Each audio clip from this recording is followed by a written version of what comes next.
about to throw some game. They both one and the same. Cupid's the one to blame. I'm about to shed some light, cause each and every night you gotta do it right. What? I'm about to throw some game. They both one and the same. Cupid's the one to blame. I'm about to shed some light, cause each and every night you gotta do it right. What? They want it nice and slow. Kiss them from head to toe. Relax and let it go. They want it now and fast. Grab it and smack it ass. You gotta make it last. What? Together holding hands. You out there spending grands and making family plans. Don't have to straighten facts. Don't want no strings attached. Just scratches on your back. What?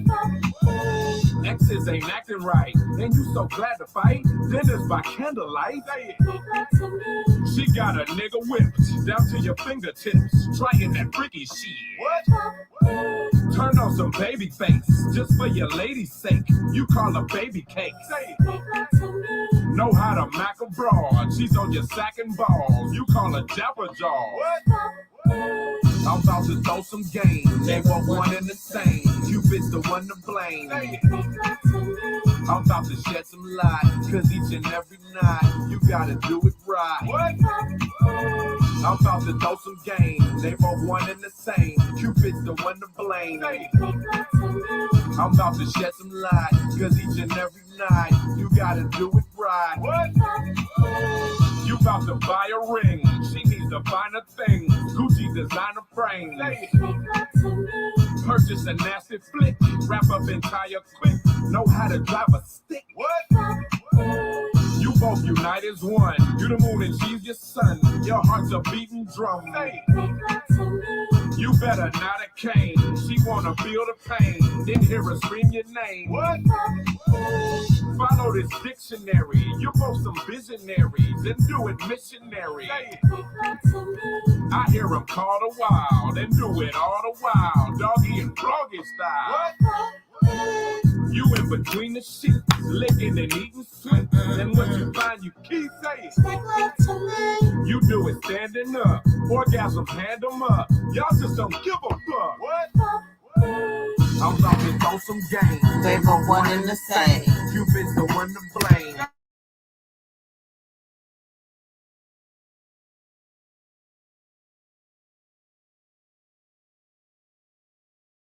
In the building. Cupid's the one to blame. I'm about to shed some light, cause each and every night you gotta do it right. What? You wanna tell the world, cause she's your favorite girl, your diamond and your pearl. I don't know why my internet signal be so low all of a sudden. We've been having like this heat wave, and it's been like a lot of communication problems. Plus there's a lot of cussing. Just grab a hold of something. Make love to me. Y'all do that bad stuff. She like it rammed up, ropes and handcuffs. What? I'm about to throw some game. They both one and the same. Cupid's the one to blame. Make love to me. I'm about to shed some light, cause each and every night you gotta do it right. What? I'm about to throw some game. They both one and the same. Cupid's the one to blame. I'm about to shed some light, cause each and every night you gotta do it right. What?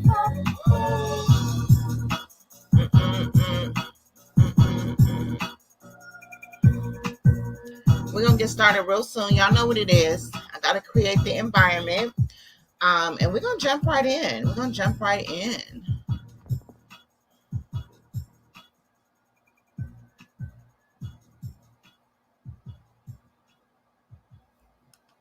There's something I gotta tell you, as I know that a boy got needs tonight. Now you're tempting cause that shit's tight, but you gotta pay tonight. I know you wanna get paid tonight, but I'm trying to get paid tonight. We ain't even got a fuss and fight, just hit me right, so alright. I know you wanna get there with me, but you gotta come correctly. Nothing in life is free, especially not me. I hope you can feel me when I say, hey, before you lay with me. Wanna taste this, but it's priceless. It might be something you ain't never done before, but I'm not your ordinary hoe. You know you wanna get paid tonight, and I'm trying to get paid tonight. We ain't even got a fuss tonight. Just hit me right. So alright. I know you wanna get there with me, but you gotta come correctly. Nothing in life is free. Shawty, Not looking for love, shawty. But I'm looking for a goal, shawty. One I can color, shawty. like the mama in the blues. She's so goddamn cute. But she said she need cheese before she get with me.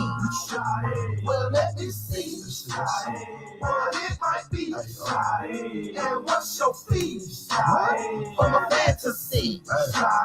Now I ain't rich, but I spend a little bit. So who you with? Let's do this shit. I know you wanna get paid tonight, but I'm trying to get paid tonight. We ain't even got a fuss and fight, just hit me right. So alright. I know you wanna get there with me, but you gotta come correctly. Nothing in life is free, especially not me. Something I gotta tell you, before You lay with me tonight. I ain't got no problem with fly by nights, but you gotta pay tonight. Tonight. What you talking? That didn't Shawty, come out your mouth, shawty. You say you want some cash before I hit that ass. I'm not your boy, I ain't no toy. Don't play no games, cause I ain't lame. But for my girl, I give you the world. Ain't no thing to give up that chain. I ain't rich, But I spend a little bit. so who you with? Let's do this shit. I know you wanna get paid tonight, but I'm trying to get paid tonight. We ain't even got a fuss tonight, just hit me right. So alright. I know you wanna get there with me, but you gotta come correctly. Nothing in life is free. Especially not. Now I'll be there for you. If you want me to, and I'll be by your side. If your past is right, take care of me, and I'll take care of you. Hey, Ricky, it's free. Oh, yeah, I gotta get paid. Ooh. If you want me, come correct me. It might be something you ain't never done before, but I'm not your ordinary hoe. All right, what's up, late shift? I am so sorry for being late on my my live streams. I've been working away from home this week, and I just haven't had time. I fell asleep early, so I woke up in the middle of the night. So I said, you know what? Let me go ahead and tap in. So we're gonna jump in. We're gonna talk about some things with this Sunni Destiny Moses situation. So that's what's on the agenda tonight. But before we get started, I got a word from our sponsor. This is funny, y'all. I made y'all a little jingle, and so I'm gonna play that for y'all right now.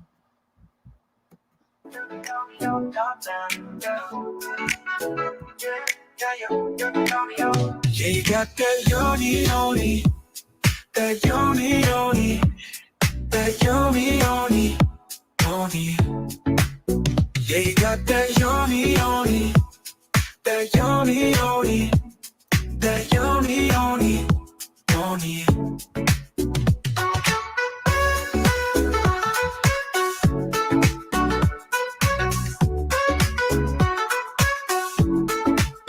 Yeah, you that yummy yoni, that yummy yoni, that yummy yoni, that you got the yummy yoni, that yummy yoni, that yummy, yeah, you got that yummy yoni, that yummy yoni, that yummy yoni, yeah, you got the yummy yoni, that yummy yoni, that yummy yoni.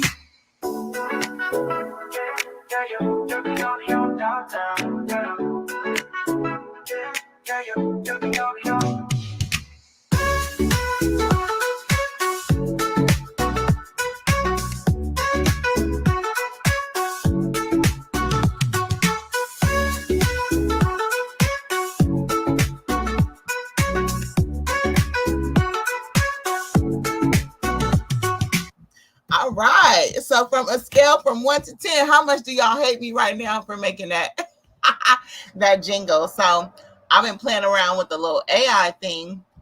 Let me put my little background music on. Hold on. I've been playing around with the little AI thing, trying to make me some commercials to advertise my products. I need to get in touch with Real Lady D, because she uses a lot of AI. She's really good at it. But anyway, so I'm plugging in the song because I wanted to have like Justin Bieber, right? Because I have the Yoni drops, and Yoni drops are a feminine hygiene fragrance oil, right? So he got that song, girl, you got that yummy, yummy, yum. So I put that in the AI, but I changed it from yummy, yummy to yummy yoni. So I put the yummy yoni in the AI, and then it generates, girl, you got that yummy yoni. So it changed the whole thing, but I thought it was so funny. So anyways, case in point is I made that commercial to advertise my Yoni Drops, which is my all-natural feminine hygiene fragrance oil. It's really good. It can be added to products that you already use if you want to boost the scent. I typically put it on my shoulders. I put it behind my ears. I put it between my thighs, just anywhere where a man might be on your body. So yeah. So anyway, so that's my plug. Because honestly, I'm here on YouTube to promote myself, to promote my products. I don't monetize my live streams because I like to create the experience. Y'all know I like to play my little music. And that's more important for me. But on my uploads, I monetize those. But anyway, so that's enough about me. How you guys doing today?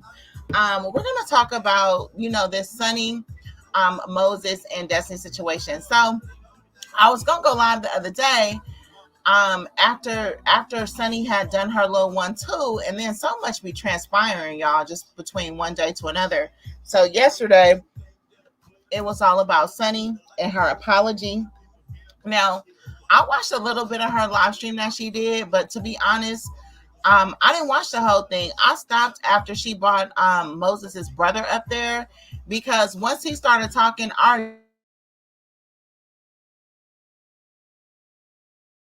we the land of the pimps and the hoes. Niggas run women all the time, and vice versa. But it's like a square woman, and I'm not saying that Sunni is, because she says that she's from the projects too, but just from her cadence, her disposition, how she views life, the corny things that she puts together, there's some type of square element to her, wherever that comes from. And so I'm like, okay, out here they hustle women. They hustle women who, think they're better than other people. They hustle women who lead with their, achievements or their accomplishments. These niggas out here, you come out here saying I'm this, that, and the third. All these niggas thinking is, I wonder if she could get a line of credit at the bank. I wonder if she could do this. I wonder if she could do that. Out here, everybody is a resource. And so when I was listening to the big dude talk, I was like, okay, yeah, I know what the game is. He here to gas her up, to keep her thinking that she's above another woman, because women love to compete and be triangular. And as long as she thinks that it's something in her that ain't found in Destiny, then that's all she needs. It ain't even really about Moses, because she don't even know that nigga enough to go down for him. You know what I'm saying? Speaking of which, somebody came into my comments. I personally think it's Sunni. But anyways, obviously I can't prove that, but they came into my comments like, yeah, don't say Moses' name, because baby, he will dox you. And I say it's Sunni because of the way she talks, because baby, he will dox you. You need to be careful. I want to put on record that nobody has permission to be in possession of my personal information. Okay. Now we know that many people do what they do. It ain't nothing I can do about that. But nobody has permission to be in possession of my personal information. So I'm just gonna leave it right there. But anyways, so I'm like, okay, this nigga here, they trying to set her up. You know what I mean? They trying to make her feel like she the bottom bitch, the bottom boosh, the baddest boosh. And keep her doing the things that she do. But then I got to thinking a little bit deeper on the situation. So we're gonna start from there. Now, from what I understand, I've been watching Sunni troll all week. I want to be clear on that, right? Because I just been seeing the way that she put her little social media personality together. And mind you, just last week, it was Shanita's week, right? So Shanita came through, her target was going to be Letitia. In my opinion, Sunny's target was going to be Destiny. These motherfuckers is playing like they in the NBA. They NBA point guards. Okay, Sunny, you go guard Destiny, and Shanita, you go guard Letitia, and we blocking all shots. You know what I mean? So last week, Shanita, she was on here trolling the Melometers and all that old shit, and they was dragging her ass because she allegedly wanted to, pray for Martell. But in the process of her praying for Martell, she was sitting up there taking shots like, yeah, y'all basically saying like, you bitches is batshit crazy, and this is exactly why I'm finna sell y'all some group courses, because y'all need to learn about trauma bonding, because it ain't no way, no how that y'all going this crazy once. So anyways, they ran her ass clear up off the internet. She got dragged for 1, 2, 3, 4, 5, 6, 7, 8, 9, 10, 11, 12 videos, and she was like, no, this ain't for me. Right now, prior to that, she was hollering about her mental health, and she went into all these topics about her having previous situations with, feeling suicidal, something that's very big amongst Black women, it seems like these days, or even something that Black women are being more willing to talk about. To me, that's just a very sad state to be in. I lost my 26-year-old brother. It was kind of like a situation with Kiki. It's the type of situation where you can't tell if it's intentional or if it was accidental. His was involved doing pills. And so he ended up overdosing. So what I think happened with him was he was taking pills and he was drinking, and then he got too drunk to know how many pills he was taking. And then, overnight his system shut down and he passed away. But prior to that, he had made so many changes within his self-person. He had started keeping the Bible under his bed. His whole cadence had changed. And so it's been my perspective that, you kind of made an agreement with God that you wasn't going to be here no more. And you took off. That's just been always my sentiment about my baby brother. Now with Kiki, her cause of death was revealed as carbon monoxide poisoning. I did the little spiritual reading on her after she passed away. You guys know all my readings are on members only. Mostly 90% of my readings are coming to pass, because we know with tarot, it can be anywhere from 3 to 6 months to a year in advance. But anyway, so the tarot reading basically, and I had never done a tarot reading on a person that's passed away. That's not what I do. I mostly do love readings on YouTube. But in real life, I do more deeper, in-depth tarot readings, like where you kind of like break down people's name, the signature, you do all kind of stuff. It's a whole thing involved in divination. I'll put it that way. And you guys know I'm more on the intellectual side. I'm intuitive, but I'm more on the intellectual side of it. But anyway, so her reading was saying basically like she had been arguing with her husband or bumping heads with her daughter, and they were living in some type of cramped space, and that she often went to the garage to get away, or to separate herself or to gain space. Now, that's just what the reading said out of nowhere. I just got this download. And then so I assumed that maybe she went to the garage at this time, whether she had been doing drugs because she had just came from a party. I'm not here to say, but I think they said it was something in her system, and she fell asleep with the car running, probably because it was cold. I think that was, I don't know what the weather was like back then. But anyway, so it was just always my opinion from the very beginning that Kiki didn't necessarily, commit suicide like people were thinking. But then Sunny comes out, and when she's, checking everybody or going through her quote unquote mental breakdown, mind you, allegedly Melody just had a mental breakdown the week prior. Everybody's talking about, oh, she's unhinged, she's going in on everybody, and she's going crazy on social media, and all this situation with PhoneGate. And then right on the hedge of that came the TikTok live, and then after that came Martell saying, oh, okay, she's been doing X, Y, and Z to the kids. And so I'm thinking in my head, like, okay, maybe it was just a high stress environment. Because when us mothers get stressed out, we snap on our kids, boom, boom, boom, boom, boom. You never know. So what I'm saying is that these ladies have had a sequence of activity, a flurry of activity over the past 3 weeks, starting with Melody and her PhoneGate and TikTok live stream, leading into Sharnita starting shit on the internet and trying to sell her courses. And now Sunni has an at bat, and she's coming up here trolling with information about Moses, quote unquote, and then that's leading to the sale of her beard oil. And so I'm like, okay, well, it seems to me that Sunni and Shanita are looking at Melody as if, okay, drama sells. We're gonna give them a little bit of tea or non-tea, right? Because Melody, she don't really spill no tea. So that's my thing with her. A lot of people think I'm dissecting her to go in on her, but at the end of the day, no, I'm not. What I'm showing is the changing narrative and how people in social media take shit, run shit, switch her whole scenario and situation around, and then incentivize negativity and keep shit going between her and her family. That's just the end of whether they want to hear that or not. And so by me dissecting her words and things that she's actually said versus the shit that bloggers are running with and narratives that they're, who am I really talking about? Who am I really, quote unquote, exposing? Because it's definitely not Melody, because I'm exposing her for her own words. What they got deteriorated into in social media, well, you got to talk to the people that's benefiting from the narratives that they're spinning. That's just the facts. So I'm thinking Sunni is pretty much watching this, watching how she's making her money and watching how she's hustling. Sunni and Shanita, let's be clear. And they're like, okay, these people like a little bit of drama, and I'm going to use that drama. I'm going to use that attention. I'm going to use that platform, and I'm going to push my products. Shanita, like I said, wanted to go in. I think she went in on Stormy and Letitia, or Destiny. Don't quote me, okay? Because I don't, like I said, I'm not really attached to the drama. I know enough, okay? I know enough. And that which I don't speak on is because I haven't seen myself. So all the people coming in my comments, you don't know what you're talking about. I don't speak on what I don't know. So that's just the hero. If I said it, I can prove it. I can point to a reference point for why I think about it the way that I think about it.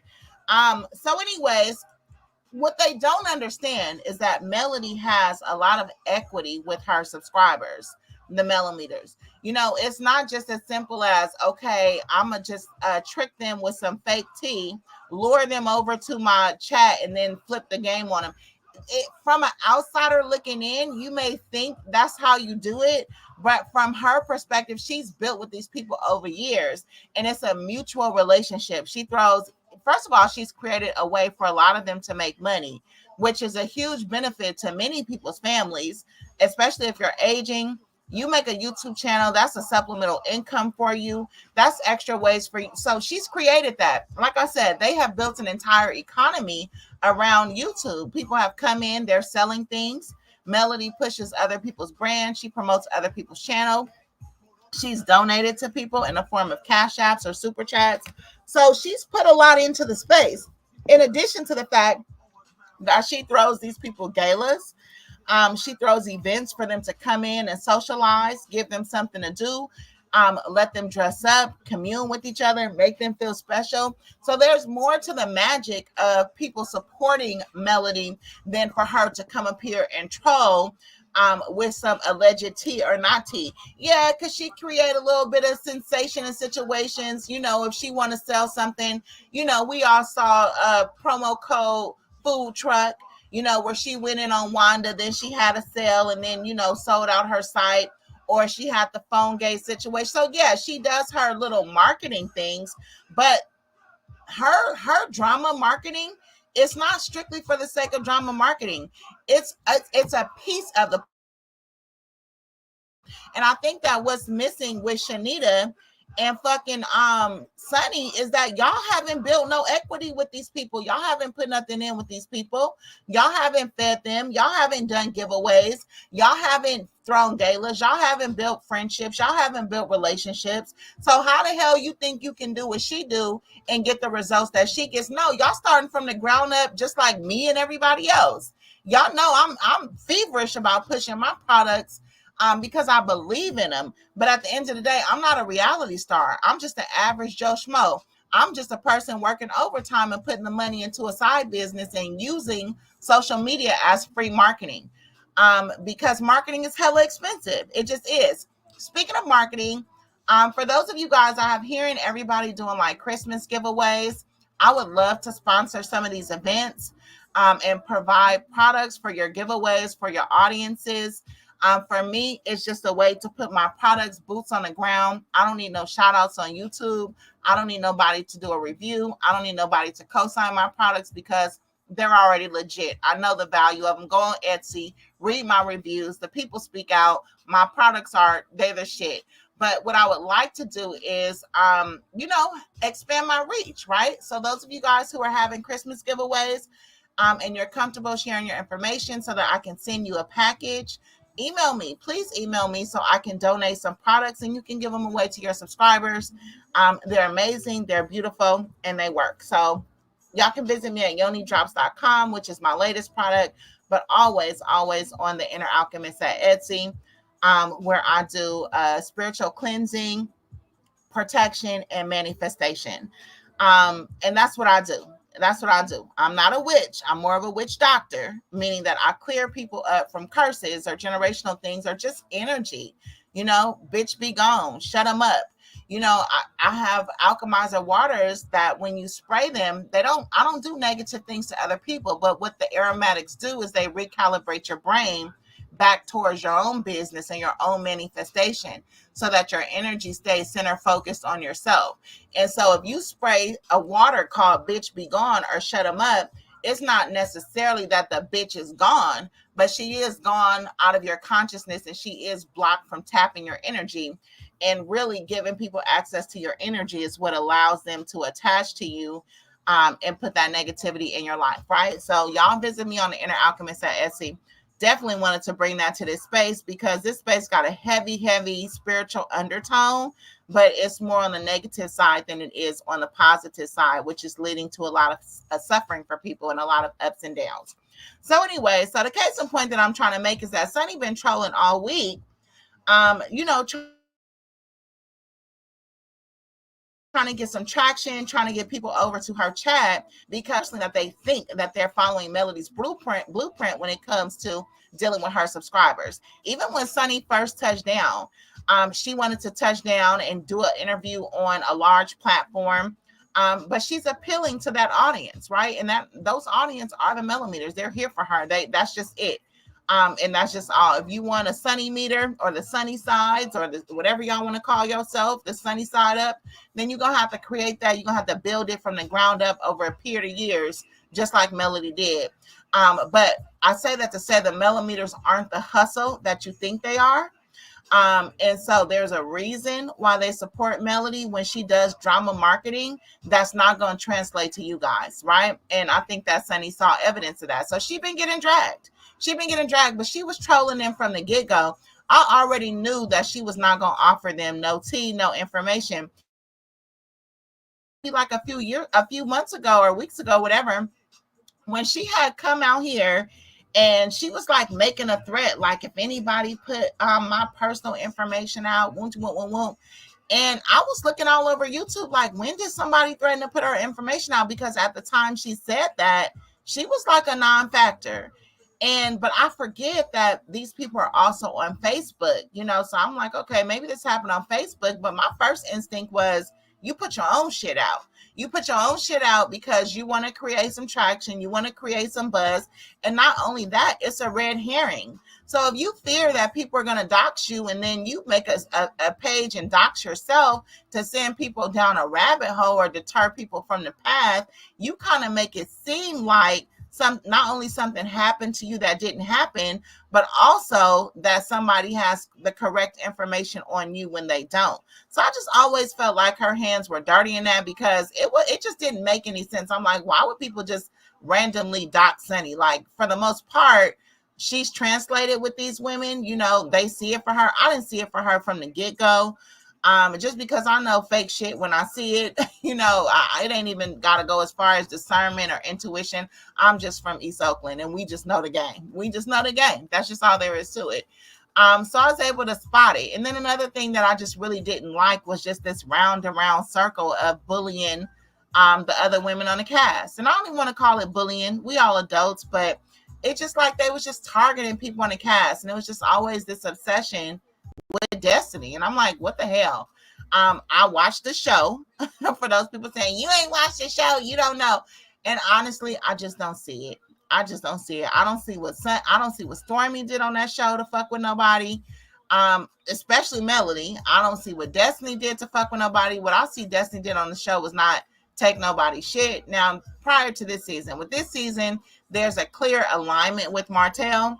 And so I could understand the animosity behind that. But prior to that, all I seen was her not let Melody run up in her face and talk her shit and do the type of shit that Melody does to create moments. You know what I mean? And Destiny talked about that on the Future Wifey podcast, where she talked about how in reality TV, they be creating scenarios that trigger people. And you get into a situation where you think one thing is going to go down and then another thing is happening, and they pull things out of you other than what you choose to portray on the show. And then they use those emotional and vulnerable moments and weaponize them against you to make that your character. Now, the flip side is that, okay, the light is shown on you and you get a chance to examine yourself and find your dark spots.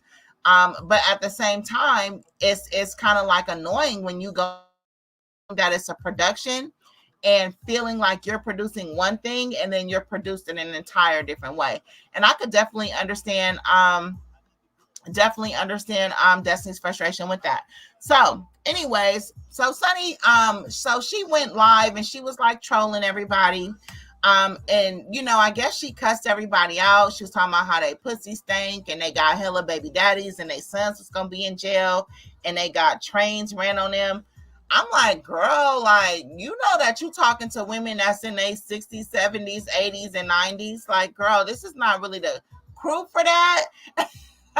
I'm like, you need to go down to Little Hoville if you're going to be talking like that. I'm like, I don't know what your target audience is or what it is that you want to sell. Now, I don't know if you was trying to act like a pick-me or, having that little internalized misogyny because you wanted to speak to the men, with this whole, black men are oppressed narrative. And again, that narrative often gets attributed to pro-black women. You guys know I'm a pro-black woman, but I don't stand for no bullshit. I'm a fucking man-eater. I don't know where on the world that women just go enabling fucked up shit. I mean, it's one thing to have an understanding. It's one thing to treat men with kindness and respect, but it's another thing to be the type of pick-me and dick worshiping bitch that Sunni is and that other women are too, as they consistently try to flip the narrative on other type women. That's why I'm so invested in challenging the narratives that are out there and kind of like even in the fucking playing field. Because from my perspective, it's always been portrayed that, certain type of women are taken care of and getting what they want from men.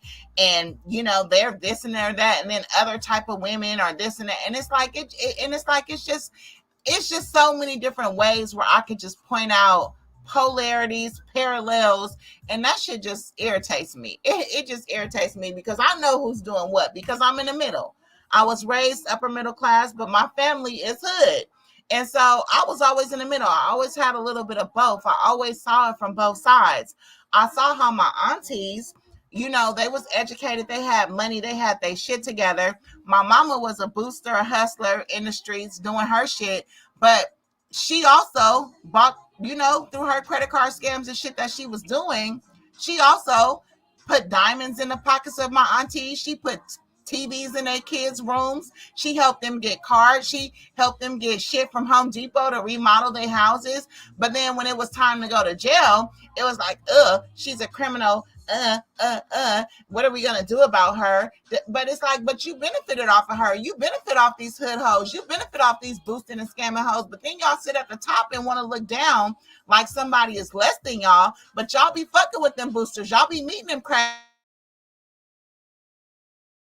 in a parking lot buying them fake ass tennis bracelets. So don't get, you know what I mean? Don't do that shit. And I grew up being raised by my aunties and grandma.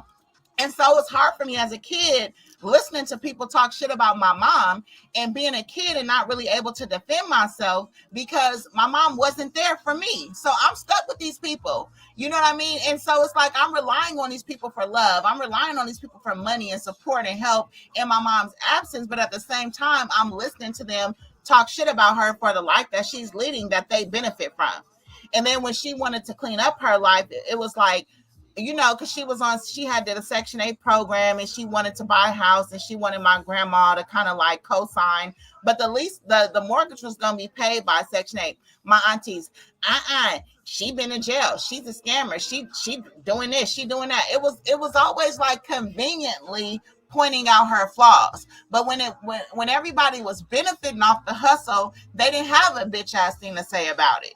You know what I mean? So for me, about leveling the playing field. It's about encouraging and building up women that's, you know, have low self-esteem, that feel maligned, that have been bullied, that are on the outskirts, that feel locked out by other women.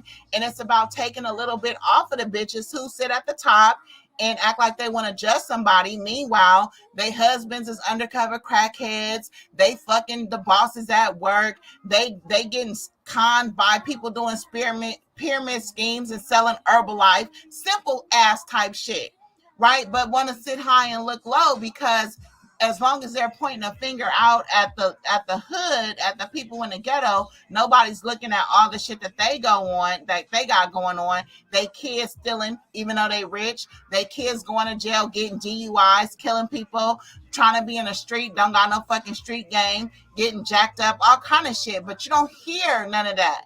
The husband having whole side, baby side families, all that shit is kept politely under wraps. But then you want to talk about somebody going to jail for boosting. I don't give a fuck about that shit. Y'all want to talk about Destiny putting utilities in her ex-husband or her baby daddy name? Fuck that nigga. And I'm putting it on the record. I would have ran that nigga name too. Fuck that nigga. I just gave birth to your baby. I'm married to you. You trying to do all that? Fuck that Negro. And that's her nigga. She's slinging pussy to that nigga. A woman don't have no right to tell another woman what to do with a nigga that she's fucking, right? Because we support one thing in one context, but not in another. I heard a narrative today about Destiny setting Moses up and putting Moses in jail and telling on him. Okay, but can we rewind to May when Destiny got arrested picking up her child from school? How we know Sunni or some member of production or some slimy ass bitch from the cast didn't drop the dime on her for her to get picked up? But it was her actions that got her there, right? It was Moses' actions that got him in jail. It was Moses' actions that made him take the risk to go to Huntsville to try to get the bag and get a check, trying to help this bitch out, right? Because let's go back to Destiny's words too, that said couples get paid more for being on Love and Marriage Huntsville than singles. So as a couple, I think you get what, $150,000 for a season. Now, don't get me the numbers wrong, because y'all know I think this is a pyramid scheme. So, but whether it's 100, 150, or 80, you think a nigga ain't gonna risk taking a trip to get filmed for a show to get 50 bands? You think Sunni didn't break that nigga off 50 in cash to make that run with her, to get her on the show so that they can get this Love and Marriage Huntsville money? You really think that didn't happen? That's his choice. You think he risked it all for love? How you gonna love somebody you just met? They don't know each other like that. Operate like that. Only tender dick niggas have this kind of love at first sight. That's not no street niggas. These street niggas don't love nobody. They love that motherfucking money. They in survival mode. And a woman ain't nothing but a means to an end. Do I think that they're not capable of reforming their lives? No, I don't. Of course they can reform their lives. I think that reformed street dudes are amongst the most attractive men on earth because they have street wisdom and book knowledge, and they have more of a refinement to their character. They done seen enough pussy. They know the game about bitches. They not gonna get turned on and straight like by any bitch who walk by like Martell square ass, simping ass. A little piece of ass caused that nigga to burn down his whole fucking empire. No, street niggas ain't gonna move like that. You know what I mean? And they also ain't gonna be sitting up here falling in love, and that's the reason why they taking literal penitentiary chances. No, but they'll do it for the money, right? They got whole families and people that they looking out for. But my case in point is that Moses made his own decisions, just like Martell made his own fucking decisions to do harassing communication. Now, you could say Melody got him arrested, and there's more context to that. Okay, if he harassed, communicated with you 2 years ago, and then you wait a year to press charges and then wait another year for it to play out, and then you sit back and say, well, I didn't know when it was going to happen. I was just sitting back and letting God work. And when it happened, he didn't even call me. You know, he normally calls me. No, when Martell started moving by himself and didn't need to call nobody to help him, didn't need to have nobody put him in a situation and then constantly have to bail him out of it, that's when shit gets wicked around here. Right? So it's not about me portraying anybody as one thing. I'm just interested in the truth because it's better than this narrative that you guys are pushing. But at the end of the day, Martell committed the act, and Martell went to jail because of that. And you would be a fucking deaf mute to say, oh, Melody got him arrested. No, Martell got his actions got him arrested. But Martell also appealed that. He's fighting that in court, unlike Moses. Moses stepped up into the plate and said, I take accountability for my actions. I have done this, and I'm going to go lay down for a minute. So why, when a man steps up to the plate and claims his own responsibility for his actions, why then would a woman come behind him and blame that shit on another woman? He said it was his fucking fault, so let that be what it is. It ain't really nothing to think about. He said it. It doesn't even matter if he was set up. At the end of the day, when a man takes his own accountability, let it be. Let it be. He's in jail because he made some fucked up ass decisions, and he stood on that shit, and he's gonna do it there. It ain't really too much to. It's not that complicated. It's not that complicated. But at the same time, like I said, Destiny was also arrested outside her children's school. And it was all her. It was her accountability. She committed a fraud. Nobody thought about who set her up and how did they know she was there and where was the popos at and how did this come about and that man did something to her. No. So why would we push that narrative about Destiny? And then Sunni is on TV talking about how they from the Cabrini Greens or whatever fucked up projects they came from. And then she brings these hood niggas on there to talk about all this street life and street game. If you know anything about the streets, it's heavy anti-snitching, right? So you talking about an anti-snitch culture, but we want to push out a narrative that could be false, could be true, that a woman snitched on him and put him in jail. So what kind of danger is you putting that woman in after the man already stood up for himself and said he did what he did and stood on it? So what's the point in endangering another woman and painting her as a person who could have potentially snitched on him and got him locked up, and you dealing with street people who might take offense to that or who might do something about that? I feel like we really need to be careful. And at the end of the day, whether it's a Martell or a Moses or a Maurice getting a DUI, all these niggas are grown. These niggas are in their 40s. We talking frontal lobe already being developed. These niggas are established in life. They know what the fuck they're doing. And they're fully capable of standing on their actions. And it doesn't have anything to do with a woman. No matter what type of point that we need to go out of the way to make about any woman, because I'm not no Destiny fan. I think Destiny is beautiful. I think she's the baddest bitch on the cast. Don't get me wrong. But to me, she's boring. There's nothing sensational about her. She's not riveting. She's not drawing me in. But I could definitely see the power that she would have with a man. She definitely got a sassy little walk on her. She looked good all the fucking time. She definitely looked like she belonged in a bunch of diamonds. She looks like that girl to me, but at the same time, she's boring. So I'm not even sitting up here saying, oh, Destiny. It's not about Destiny. It's about what we stand on as women, and how we shift our support or love for women based on a nigga or not a nigga. Like, what? Like, huh? You know what I mean? Like, what are we really standing on? And it's irritating. But case in point is, don't endanger Destiny by portraying her as a snitch for something that a nigga already stood on, claimed responsibility for, and is laying down for. That's the end of it. It ain't no need to spin nothing else about it. Just like we wasn't gonna spin it when it came to Melody putting Martell in jail. We wasn't gonna spin that. We was gonna say he committed the fucking crime, he does the time. That's it, and that's all. And we're gonna leave it at that. Now, let's move forward. I want to play something from the Dear Future Wifey podcast, because there's also this narrative of Sunni coming at Destiny and doing all this shit to Destiny because Destiny started it. Destiny spoke on her first, and Destiny did the Future Wifey podcast before Carlos did his podcast, and Destiny opened her mouth. There's a strong difference between somebody talking about a situation that has affected them, that is a part of their story, and somebody talking about somebody. There's a difference, because by that logic, are y'all saying that I'm up here dragging my fucking mother every day? No, I'm not dragging my mother. I'm talking about a part of my life that she was a part of. I'm telling my story, and she was a character in that story. This situation affected me for better or for worse. For better, right?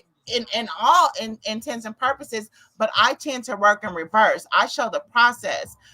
Just like I'm doing with the show and dissecting all the ways in which the brain fucked happened on the show. I do the same thing with my life. I work in the reverse. So I recount things so that we can understand the path, and so that when I get there, y'all not thinking I'm some magical millionaire that's selling out TikTok. No, it was a process. It was a process. And all too often, women only want to worship the women that are already there. They don't worship the ones that are on the grind. They don't worship the ones that are showing their work, showing their steps. They worship facades. And that's all there is to it. So anyways, Destiny talked about an experience she had. She didn't drag Sunni. She talked about her experience. So how that became a catalyst for Sunni to go out here and make herself a victim of Destiny, talking about her, even if she did. But how the fuck does that justify this constant harassing and constant bullying and constant gang banging and all this shit y'all are doing to try to make fetch happen? At the end of the day, all y'all trying to do is make Sunni happen. Why she can't do that on her own? She said she was that girl, been that girl. Why don't you just be the girl? Be the girl, right? Anyways, Marcella popped Moses.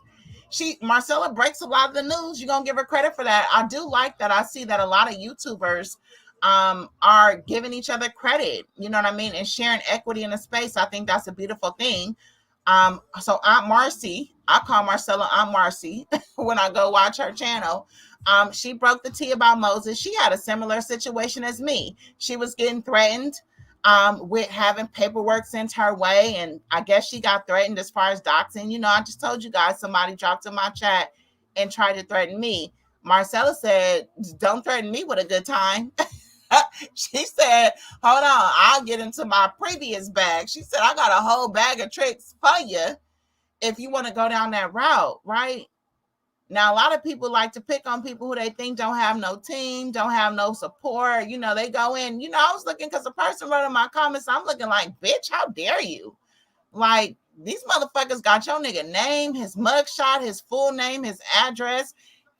They talking about, I mean, content creator upon content creator, and you find it fit to come in my fucking comments and say, don't say Moses' name because Moses gonna dox you. Moses is in jail, A, and B, Moses ain't his name, and C, how about you go talk to these motherfuckers that's really doxing your nigga, because it ain't me. I'm not the one pulling up these people court. I don't do that shit. But it's channels upon channels dedicated to doing that shit. Y'all ain't got a bitch ass thing to say about it. Don't come for me. Don't come for me. I'm not no chat banger. I'm not no internet threatener. I don't do none of that shit to nobody. I haven't fucked with none of these hoes on this good here internet. And bitches have always sat in the fucking clouds building up fucking animosity for me because I talk my shit. oh, that's psychobabble. Da, da, da, da, da. No, I just look at things deeper. And my opinion has a right to exist. Everybody is on here saying how they look at shit. So what the fuck is the problem? This is my perspective, and it has a right to exist. You don't like it, go eat a dick. Period. Because I'm not bothering nobody. I don't go in nobody's shit. I don't go tearing people's shit down. I've never even disliked a video on YouTube. I don't do shit like that. I just got confidence in my perspective, in my opinion, and I put my shit on wax. That's it. That's the extent of it. I ain't never cared about who nobody was. I never went into nobody's background. I never became enamored. I never stalked nobody. I don't do shit like that. It's just not my style. If I'm searching for the truth, it's going to be something I can quantify, that I can pull up a clip, a reference point for, or something like that. I keep shit to where people keep shit at. So you got to respect it, period. You just got to respect it. But anyways, Marcy was like, anyways, listen, you got me fucked up. This nigga in jail. He been in jail. So everybody now knows that Moses is in jail. And everybody is making videos about that nigga all over YouTube. Oh, speaking of which, Anthony, our favorite male op, he also made a video today talking about how he was trolling everybody with that narrative that the show was canceled and that the Scotts had a spinoff. And you know, he was putting out there like, yeah, I was just trying to prove that y'all like me, that y'all watch me, and y'all be in my bushes calling me a liar, but y'all ran with it, and I made 11 videos happen about the Scotts getting a spinoff. Y'all didn't fact check or nothing. Y'all just ran with it. And look, to me, it was a great lesson. It was a great lesson. It don't take much to know when that nigga capping. I knew the nigga was capping from the get-go because he's a good troll. He's a good little demon troll. Right. And I think he's standing more into that villain role, and it's a good fit for him. You know, this kind of, you know, evil genius kind of thing he has going on. But again, the Melometers, you don't gatekeep enough. You bite off everything. And I've been telling y'all this from the very beginning. First thing I said, take y'all full names off y'all YouTube handles. People be doxing. Y'all innocent think this is not fucking Bridge. This is not a card club. This is fucking YouTube. This shit is treacherous. Take your fucking name off this internet. I told y'all that. I told y'all if you feel like your content has been stolen, file a police report. I got mine. I ain't doing nothing with it because the nigga ain't bothering with me. But I have my shit lined up so that if I need to bust a move at any moment, I can bust a move. But I'm not that type of person. I'm a person, if you leave me alone, I'll leave you alone. I'm not going to keep pressing forward because I'm not vengeful, but I always line myself up so that if and when something happens, I can bust a move. Position yourself, protect yourself, but don't go for anybody. Don't bother anybody. Don't aggress anybody, but stay ready, right? I said that. Gatekeep. Don't just let anybody, all these content creators. It was Letitia's hairdresser had tea. Sunni got tea. Winter got tea. The moon got tea. The stars got tea. Ain't nobody really told y'all shit. At the end of the day, and nobody really told y'all shit. Carlos said this. Carlos whispering about that. Hey, right? Vet, be a good vetter. Pay attention. Open your eyes. Look deep. Not to see the negative, but to not see the brainwashing as well, right? Keep your eyes open, right? So anyways, I wanted to play a little bit about Destiny's account of what happened. This is from the very beginning. Right, so we can see what she so-called did to Sunni that makes her this big aggressor, this big person who started all this shit, which I didn't feel that she did nothing to the girl, right? I feel like Sunni is just a sweet bitch. You know what I mean? She's a person who's probably very sweet, but she's bitchy. She's bitchy, she's menacing, and she has a guard. You know, I call it an ego. You know, an ego, like I said, when women are closed off and mean and evil, I know that they're tender and sensitive on the inside. You know, I know that when they act hard, they're not hard. You know what I mean? So I can see her insides. That's why I call her out, because that's what good friends do. Yeah, go fix yourself up. Stop coming on camera looking sloppy. You a star. You need to put your shit on, put your makeup on, put yourself together, or don't hit your button. You don't even have to cam up. But if you're not here to give your 110, then don't give anything, because you only got one shot to make that impression. And if your brand is baddest bitch who took a bitch valuable nigga, then be that. But what is showing is you looking real desperate, like very much so, right? So yeah, let's go ahead and get into the clip of Destiny so-called talking about Sunni. Let me shut this radio down just a little bit. All right, so let me share my screen. Hey, sweet life of soft nurse. Sorry, y'all, I don't be reading the chat when I'm in my bag. But I'll get back to it later. All right, let's go. We looking for Destiny. Is it this one? What you talking about, shawty? Okay, I got it. And then we're gonna go here and then here. Okay. Hey, Ebony. All right, let's get this screen shared. Okay, we up. All right, let me just maximize the screen. And then let's hit play. One could push those triggers. I think I'm in a great place. Yeah, I think that savage mode. I think I'm in a great place. The funny thing, you talk about producer, you said that people with this show was a therapist. Yeah. So it was a recent situation. I bring it up because it's very, very recent. Is imagine confiding in the person that they have assigned to be your producer, and then you find out that producer married your ex.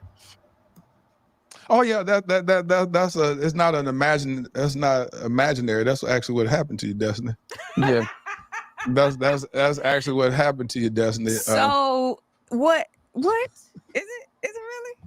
Did it really happen? Yeah, that happened, Destiny. Last month, I believe. Last month, this guy that you was dating is now married. Are they engaged? They just engaged, right? Might be married then. Married. Okay, now remember, right? This is January. In December, it had been announced that Sunni and Moses, right? I didn't know who Sunni was. I don't think anybody knew who she was. But the headlines was that the producer of the show married Destiny's man, right? There was only one picture. There was no video. There was no other records of this marriage. There was no Instagram posts of this relationship. There was no bridesmaid. There was nothing else there to show from that timeline that this wedding had even happened. You know what I mean? So I was even suspicious about that, to be honest with you, because I'm like, how do you go from blink to being full on married? Like, where is the rest of the photos? There was only that one photo with that dress that was not even really a wedding dress for a first-time bride. And it just looked staged to me. I'm not gonna lie, it just looked staged to me. But again, Love and Marriage Huntsville, from what I understand, and I've been looking for the clip, but I can't remember where I saw it at. But I specifically want to say that I heard that Destiny said that couples get paid more for being on a show. And I believe that number was $150,000. And so to come on that show with a man and a couple, you get the bigger bag, right? Whether or not you're really married, I don't know. And could you get married on record to secure that bag and then annul it? You could. But if in the land of hustlers, that's a great hustle. That's a great quick come up, right? I would marry a nigga for 150 bands and film a show and then get on. You got niggas out here grinding for a green card, like Tariq Nasheed said. Niggas getting married for green cards. You know, people doing what they gotta do. So it's not far-fetched to me that he would marry this girl or even go on this journey with her to get access to that clean money. Street money is good, but it ain't no 150,000 in one walk for an hour of filming a couple times, where this nigga basically said, this nigga probably said less than 1,000 words his whole time on the show. You know, 10-minute scenes, like that ain't nothing. Now it cost the nigga 11 months in jail, but I would do it. I would have married the bitch. I mean, like, let's be clear, and I still will. You know, if you want to have your little lesbian lover storyline, a domestic partner situation, inbox me, because I'm definitely down. Let's continue. The producer, one of the producers of the show, that was assigned to you. How you feel about that?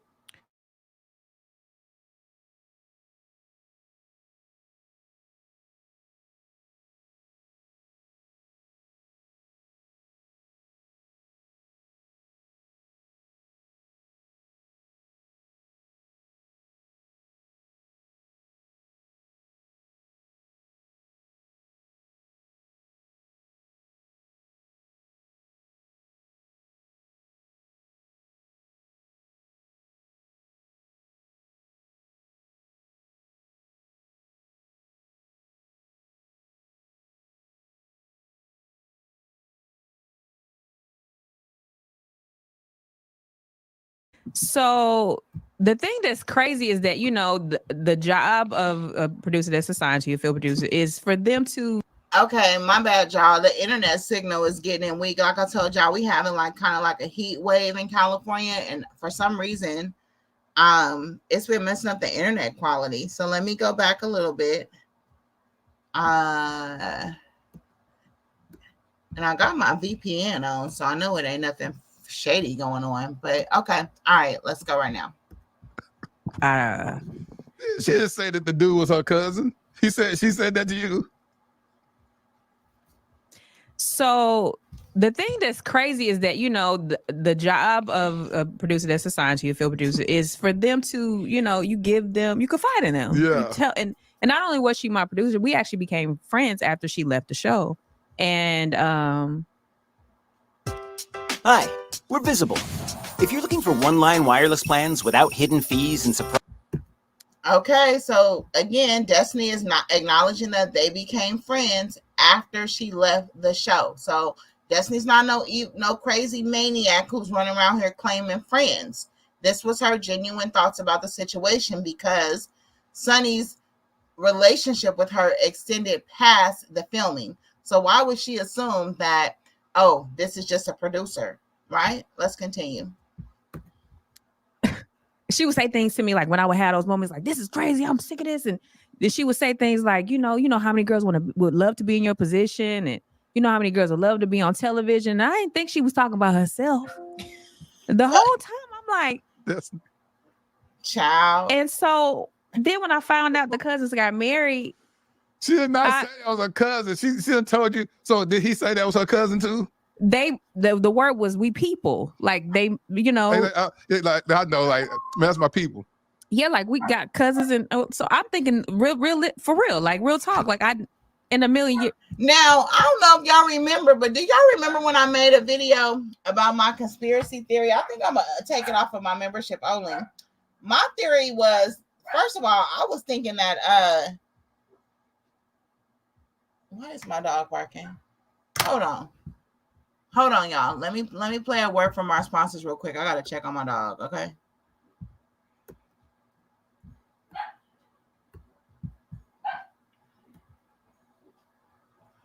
I don't want it to be Sunni and Moses breaking in.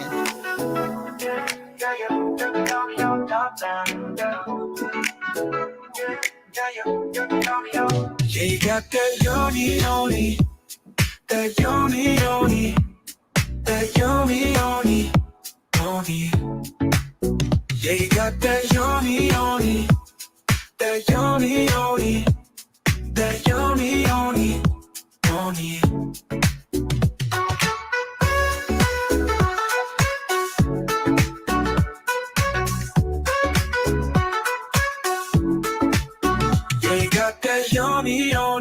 that yoni, that yummy, yoni.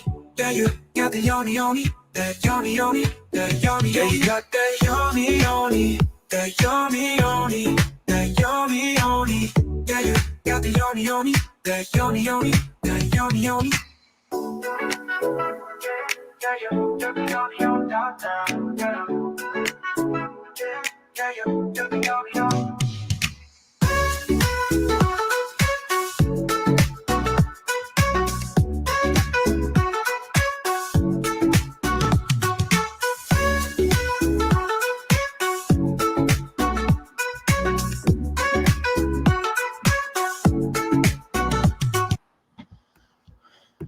Okay, I'm back.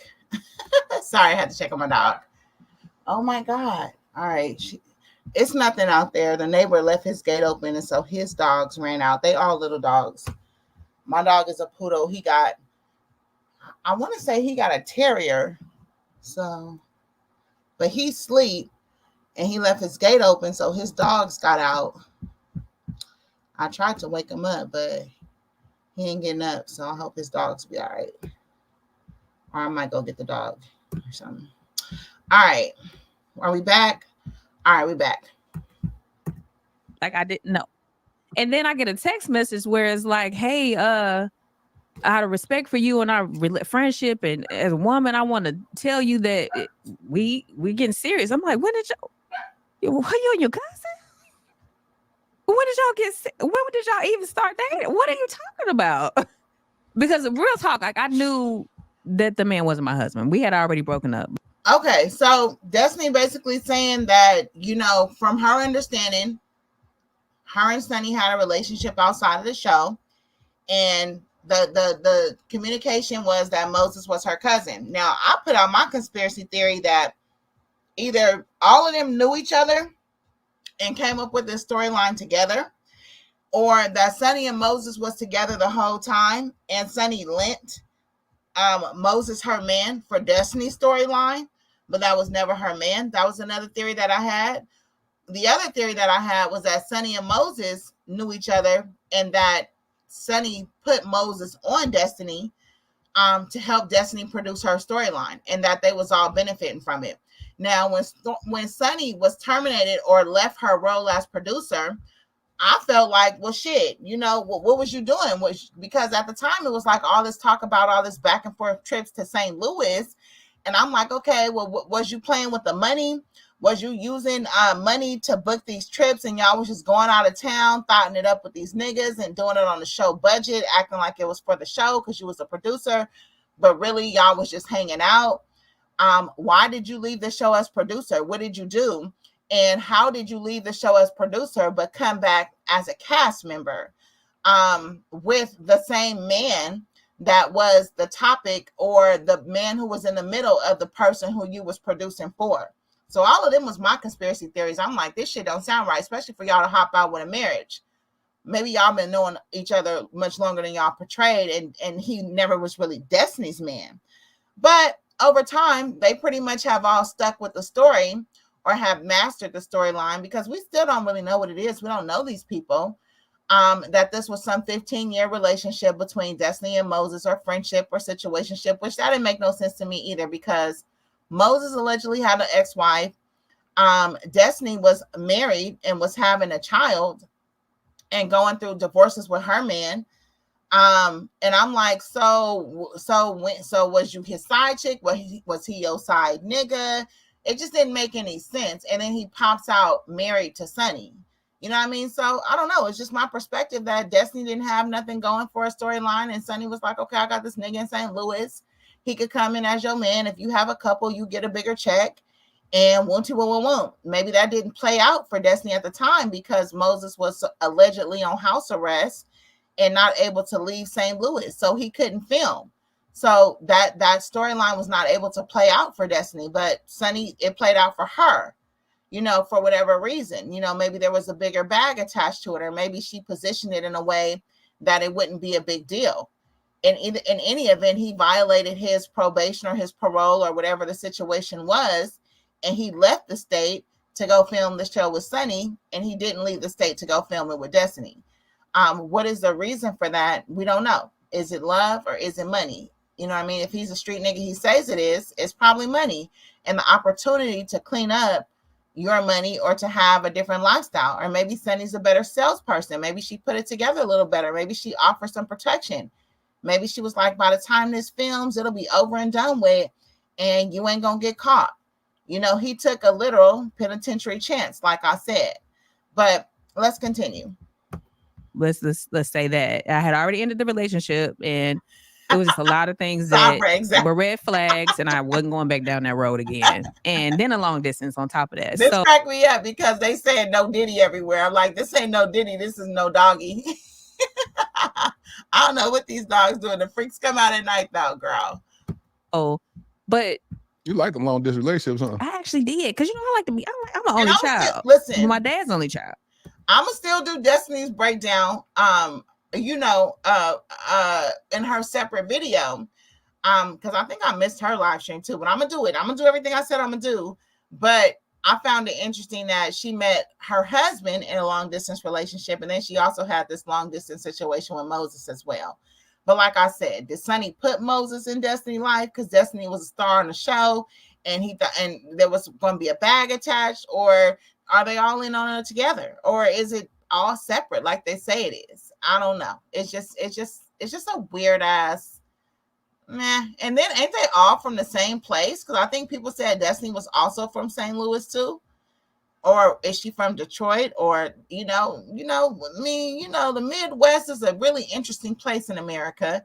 But what I do know is that they hustlers, right? So let's continue. And so I'm used to, after my dad got custody of me, I'm used to being, but that's another story. And so the thing that about the whole situation, I've known that man for over 15 years. Y'all go way back. Way back. And then I had to look at that relationship like, now these people are creating a storyline around me. This is my real life. Like, they're trying to like pitch a show, I think, or something. I don't know what's going on.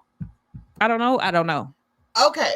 So at this time, Destiny didn't even know they were on the show or didn't know what they were on the show for. I think she's just responding to the fact that the news dropped that they was married, and she's wondering like, how? Ain't that your cousin? How? You was my producer. Like, where did this come from? So it sounds to me like in her, because she didn't know that Sunni was on the show at this point. So it sounds to me in her mind, she's like, why are y'all coming out with this? And basically y'all don't have no relevancy outside of her, outside of you being her producer. What is so unique or astounding about Sunni and Moses being married? I know that Sunni was a producer of her own TV show, but who ever heard of it? Not me. I've never heard of her name anywhere. I've never even heard of her on a D list or even Z list. And not to take nothing from her, I think Sunni is a beautiful girl. I think she got it all the way around. Like I said, letting yourself go. Yeah, you need to tighten up. And a good friend will tell you that. A good friend will tell you, girl, don't let yourself go. Girl, don't be gaining all that weight back because you was already big, right? I had a weight problem. I understand it. And I'm saying you need to manage your emotions so that you don't, it's easy. It's easy. You can gain weight by the 20s and 100s. You got to stay on top of yourself. And prioritize yourself. That nigga's out your way for now. So that's your time to be in the gym, owning it on your crafts, creating good TV, good content. That's your time. That's your space. To treat it as a blessing, not to be sitting around fucking trying to control social media narratives. No, work hard and then pop out on their ass if that's what you're supposed to do. Anyways, let's continue. And then I go back to 15 plus years ago when I was dating someone that was actually a celebrity, a rapper, and off and on. And then that's when he first heavily pursued me.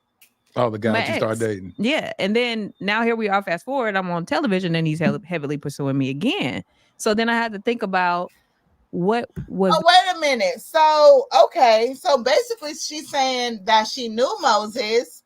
She knew of Moses her whole life. When Moses seen that she was getting it in with all these famous people, he was like, hold on now. I remember Destiny. I used to fuck with her. Like, let me get on that. Looking for a way, right?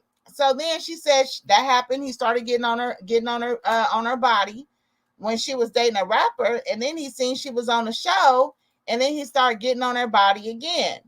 Okay. Now this is his pursuit of destiny. So what can you imagine if he had a chance encounter with the woman that was the actual producer? In his mind, ain't that an upgrade from Destiny? If he's on her body because she's dating rappers, or he's on her body because she's a star on the show, how much do you think he would be on the body of a woman who's a producer on the show?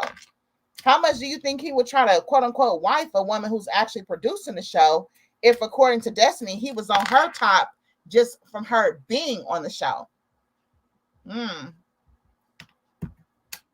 the real intention? Like, were you ever who I thought you were? Let me go back. And only child, my dad's only child. And so I'm used to, after my dad got custody of me, I'm used to being, but that's another story. And so the thing that about the whole situation, I've known that man for over 15 years. Y'all go way back. Way back.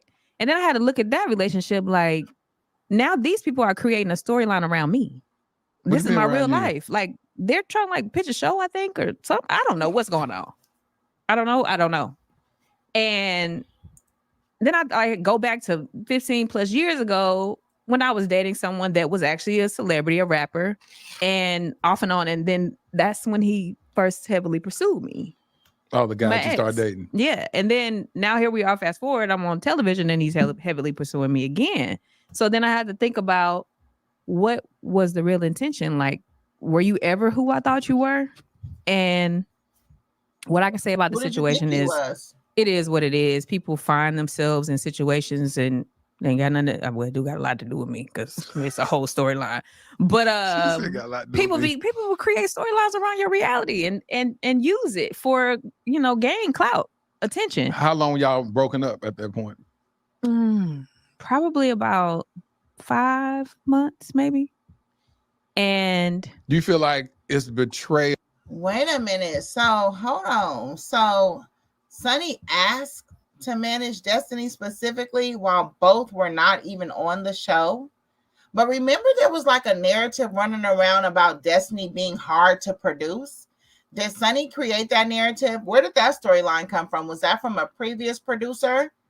Or was it that nobody else wanted to work with Destiny and Sunni stepped up and was like, okay, I got this one. I can do this.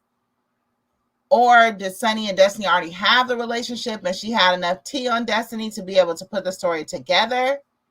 But during her time of being Destiny's producer, what exactly did she produce though? Because the only scenes that I saw of Destiny was in the beginning, when she was trying to get like the Scotts to build out her shop, and they were going to create this competitive bid with the Holtz.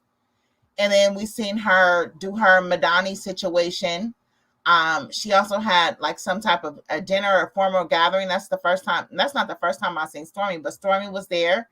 She had some type of charity event where they were all dressed up. But if you think about it, what exactly was her storyline?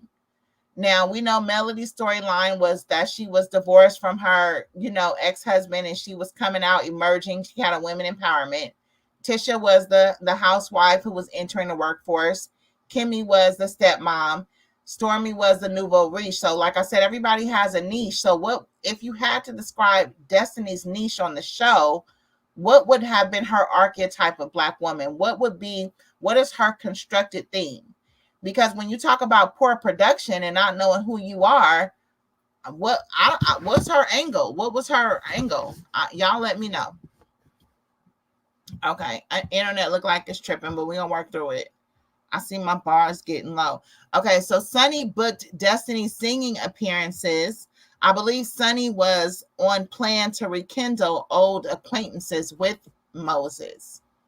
Sunni was on plan to rekindle old acquaintances with Moses. I don't know if I understand that, but they're all on. That's my thought, Ebony. That's my thought too. They all in on it together, except for maybe Moses. Moses was playing his role. I think he just thought it was an easy bag. He wasn't gonna have to do too much. He was gonna dip. Filming happens before the show airs, so nobody knew where he was at the time. So it is interesting that he's arrested after the show aired, even though he did the quote unquote crime way far in advance. So whoever, if anybody told on him, quote unquote, it was obviously not a person who had the inside track, or they would have told on him back when he was actually doing the filming. Or, well, I don't know, because they said, I think they said he went to jail in September. When did the show come out? Wait a goddamn minute. When did the show come out? I don't know. Anyways, same with Martell, right? We know that because Martell, and again, I was watching that because I'm piecing all these things together. And Martell, they filmed his arrest, or the situation surrounding his arrest, on the show. But it had already broken social media prior to that. And, so it was on the show. And then, like I said, it was recounted that he committed the crime a year or so ago. And he had this warrant out this whole time. And it was just a matter of time.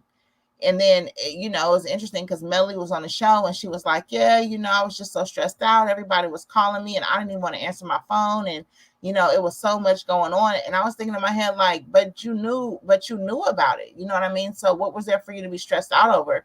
What was there for you to avoid people's phone calls over, other than you didn't want to, let them know that, it's part of the show, it's part of the storyline, because you knew a whole year in advance that it was coming, so when people are calling you to say, hey, Martell's in jail, what's going on?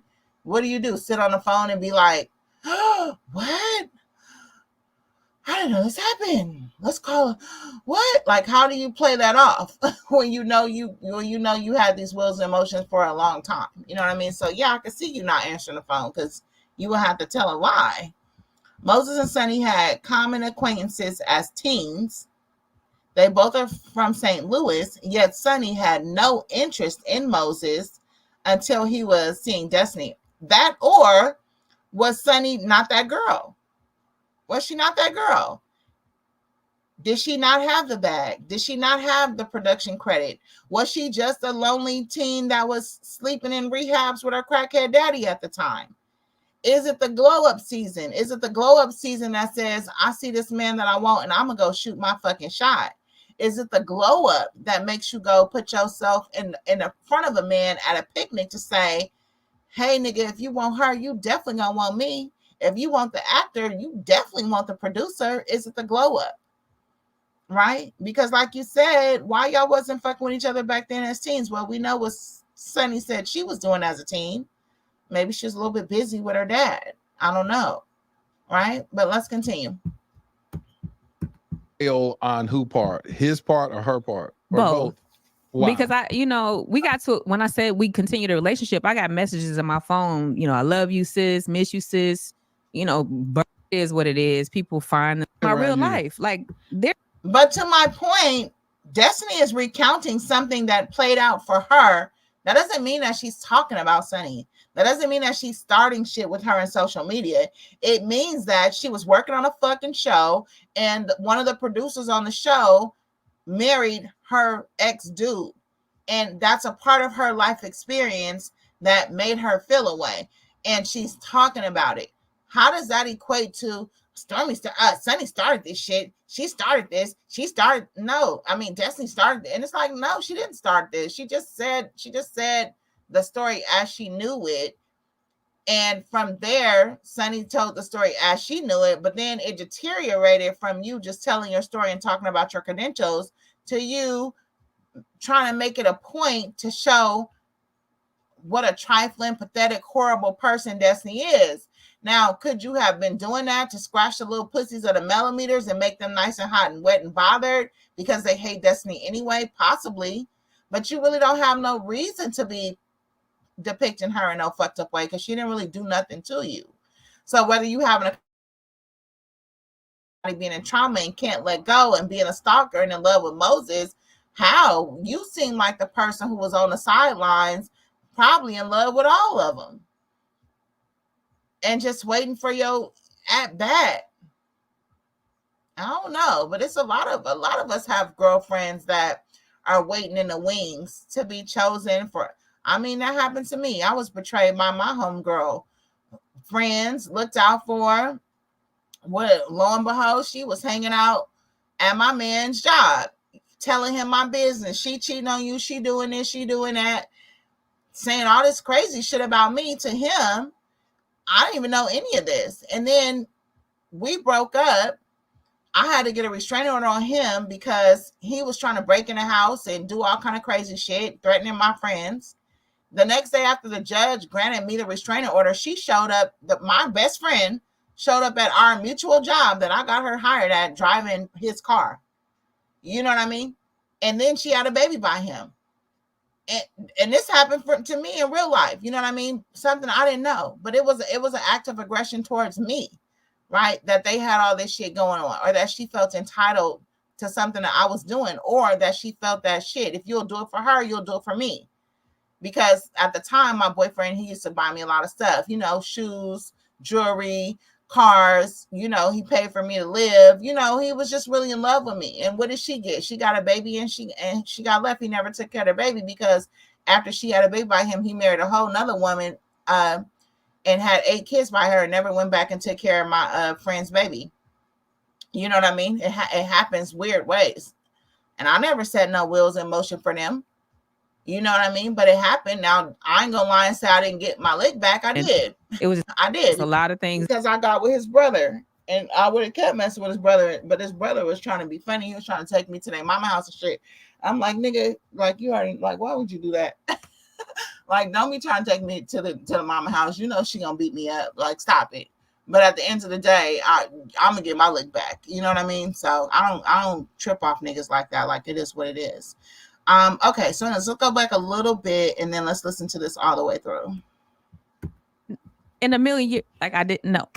And then I get a text message where it's like, hey, out of respect for you and our friendship, and as a woman, I want to tell you that we getting serious. I'm like, when did you and your cousin?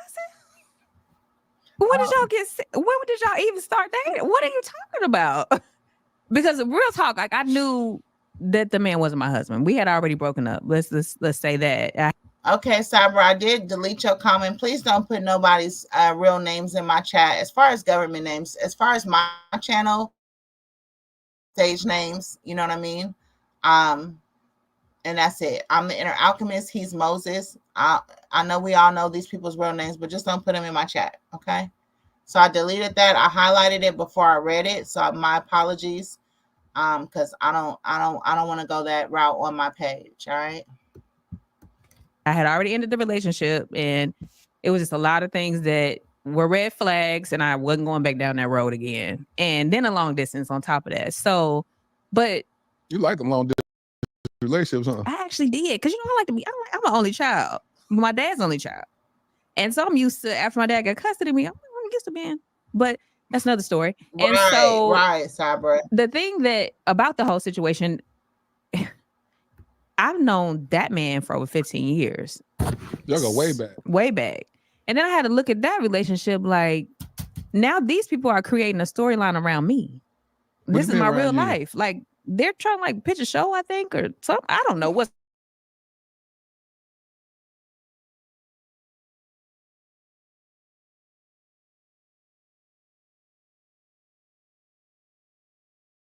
And off and on, and then that's when he first heavily pursued me. Dating. Yeah, and then now here I'm on television, and he's heavily pursuing me again. So then I had to think about, what was the real intention? Like, were you ever who I thought you were? And what I can say about Hold on, it's no problem, Sabra. Don't worry about it. All right, so Kimmy said Destiny did double dates with the Scots couples. Oh, she did double dates with both Scots couples. With who, though? Who was her double date person? Let me know that. Yeah, yeah. But anyways, yeah, they both did the act of aggression. And then when we went to court, because I had to get a restraining order on him. When we went to court, he stood right in front of the court, and lied and told the judge, oh my God. So he goes to the restraining order. We show up at the courthouse. He tells the judge, Your Honor, I caught her in bed sleeping with a man, and she was having all, just straight up lied right in the court. When I tell you my mouth dropped to the floor at his lies, when I tell you that judge did not give a damn, that judge was like, that's all the more reason for me to grant this restraining order, because I know you a crazy ass nigga if you didn't walk in on that, But the case in point is that he went in court and tried to tell all these lies. She was with this man, Your Honor, and that man, Your Honor.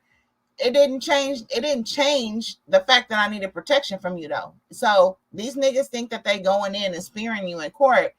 It doesn't matter. All you doing is giving the judge a reason to believe that the woman needs to be protected because you an unhinged nigga. At least that's what happened in my case. And my judge granted the restraining order. And again, he tried to get out of it by saying like, oh, I caught her in bed. And I'm like, nigga, what? I couldn't believe it. Then he brought his boss with him to court. I was like, what the? It was wild. That was a long, long, long time ago though, you guys. Okay, so the Scots said that Destiny did double dates with the Scotts on LMAH. Okay, well, let me ask you this. So does that mean that Moses crossed state lines to go have dinner in Huntsville with the Scotts? Or do you believe that because Destiny was cool with the Scotts, that they were willing to say that narrative for her storyline? Because that don't make sense either. Because that means you've been violating your parole and doing the dash back and forth to Huntsville. You've been sneaking to Huntsville. Oh, and we know that too, because didn't the cousin or the uncle, when he did his little skit with Sunni, didn't he say that him and Moses used to go see Destiny or something, or they used to go to Atlanta or something crazy like that? Right? So he's been quote unquote on parole or whatever this entire time, right? So that means that he's been violating shit. So, at some point you just gonna get caught, whether it's, and then, when you work, these lawyers or attorneys or public defenders or parole officers, they probably have access to certain systems. Because you run reports, you may run a yearly report where you find out if somebody has bank accounts, you find out if somebody has a job that they're not reporting. You can find out if somebody's been hired somewhere, just like they found out that nigga had a credit card in his name. And I would assume that if you work for a probation or a parole office, you can find out if somebody has booked plane tickets in their name, from where they traveling from one place to another. If you're responsible for managing people, you do have yearly audits of these different type of reports that you can run to tell where people are at. Nobody needs to call and report you for doing a goddamn thing. You have yearly reports. Don't ask me how I know. But the case in point is, if he was fooling with Destiny coming in out of town to see her, he a truck driver. Why would you get a job as a truck driver if you know that you can't leave the state or cross state lines? Your cousin sat up there on live stream and said that he was traveling, right? But nobody made no narrative about how his cousin got him caught up and snitched on him and he went to jail. No, it had to be Destiny, even though his cousin said the shit too. But the point I'm trying to make is, nigga, you been it just caught up to you. You didn't have no defense when it came. So yeah, let's talk about it. Okay, let's go through. And then you guys know I have to interact with the content so that we don't get copyright strikes and lose our video. And Alchemist, were you able to tell the ex-boyfriend that your former homegirl pulled him by lying on you? Did the truth ever come out? Well, this ex-boyfriend of mine, we was together for years and we lived together and we went through a lot together. This was the same ex-boyfriend that I told the story about recently when I told you guys, because I like I said, I grew up very sheltered, middle class, quote unquote. I was a princess. I had my own room. But I still had a lot of emotional deficits because my mom wasn't there. But I was never, I didn't take my first drink until I turned 25. I was never exposed to drug addicts and I never was around any of that. But my mom, she lived in more of like a hood area, and so when I got to an age where I started feeling myself, I wanted to go be fast and hang out in the hood at my mama's house because my grandma was plain. My grandma didn't even have her ears pierced, and so I grew up like a plain child. I never grew up the child that was like hip and had all the shit going on. But when I got of age and I got my own job, I got to express that. I got me a little Mustang and I wanted to be where my mom was at because my mom was where the niggas was at. My mom had a barbershop. And I was just a pretty brown girl. So I wanted to go show off.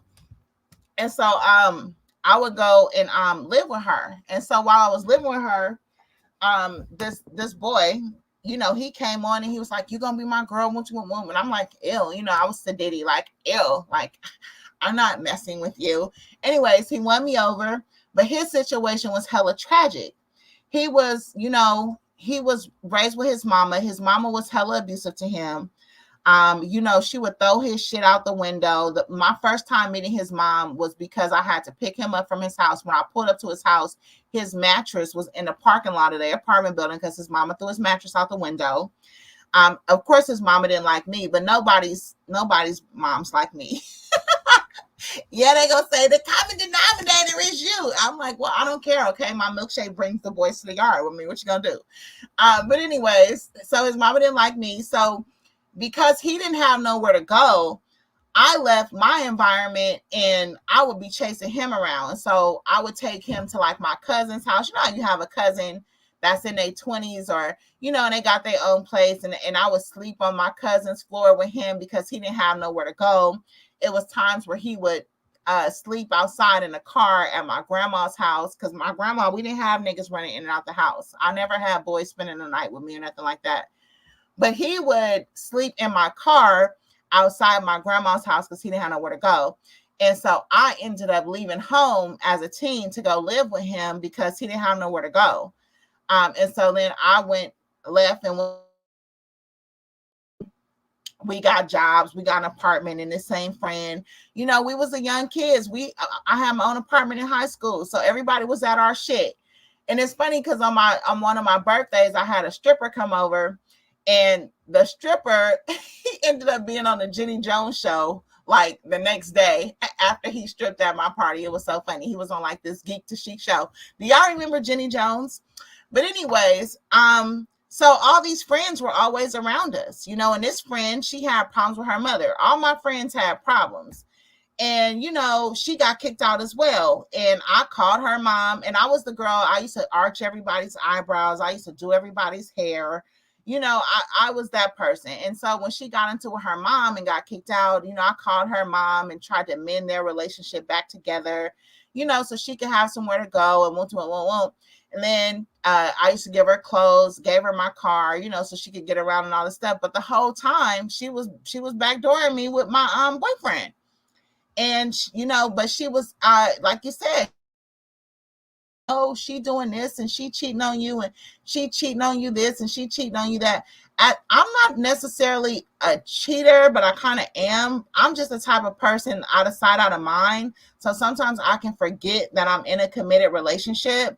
And if I'm out like at a bar or a party or I meet a guy that I like, I just tend to go with it. But it's not like I'm trying to cheat. It's just that I'll be forgetting that I'm in like a relationship. And so she was like telling him like, oh, she's doing it. And he was believing this shit. And so he started to go crazy and he just became like hella aggressive. And he would like start, you know, following me, stalking me at parties, you know, and I would be hiding under the DJ booth, or I would come out of a party and he would be hiding in my car. You know, and just all kind of crazy shit. Like she really put me in danger. Like I said, just even telling him shit like that.